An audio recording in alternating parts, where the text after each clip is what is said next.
So, one of the major questions that we ask as believers is why God empowers people we call babes, or those whom we think are not as spiritually sound as we are, those whom we think have not walked long enough in the household of God, but then God gives them a measure of grace that is enviable. You see, we need to understand that the way God sees things is different from the way we see things. God does not ask for accountability. He doesn't even ask for you to give your all to Him until He has given you substance. So God will not ask you to choose Him until He has empowered you. Because a man that is not empowered will not make the right choice. He's going to be making a choice based on compulsion. But God always wants free will, not compulsion. So if you see how God dealt with Adam and Eve in the Garden of Eden, for instance, you see God gave them what you call shelter, a place to stay. God gave them clothing, they were clothed with the glory of God. God gave them food to eat. So the basic amenities God provided, God gave them grace. He gave them wisdom. He gave them the ability to be able to think, to be able to do things. So God brought the animals to Adam, says, name them. And Adam named them. And the names that Adam gave to them, that's the name that they bear. Now, God has given him a level of ability before God says, I want you to choose me. So when that kind of man is making a choice, you will know that he's doing it out of his free will, not because he is forced to make that decision. Now the angels of God are serving God today, not because they are compelled, but because they are doing it out of a free will. God gave them the level of ability that makes them to reason.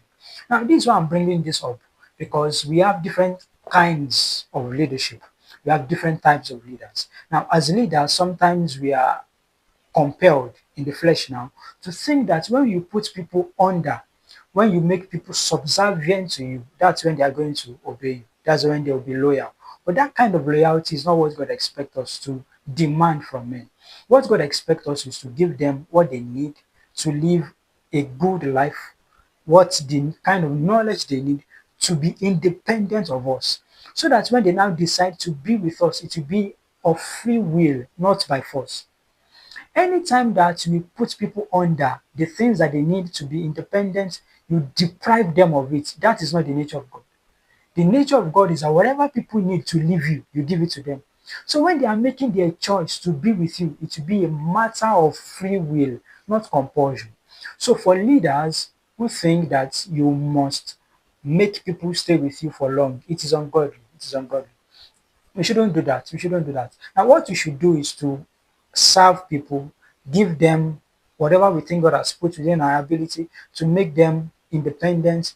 And then, if they now make the choice to be with us, to support us in whatever we're doing, we know it's of free will. And this is the kind of offering that God accepts. And this is the kind that we also should accept. So please don't compel people to be with you. And also don't take away people's chances, the opportunities to live a free life or independent life. Don't take it from them. Give them everything they need to succeed. And then if they make the choice to be with you, you know it is God who has touched their hearts. You see the way God touched the heart of those who followed Saul when he was initially elected king. That's the way God touches the heart of those that will be with you, that will support in your ministry, support in your calling. It is not a matter of compulsion. And the person you are trying to force, you don't know. There's someone else that you don't even know that has better abilities. So leave that one, let him go. Someone else will come that will do it willingly and it will not be forceful. That is where we see the grace of God coming in. Allow people to be who they are and God bless you.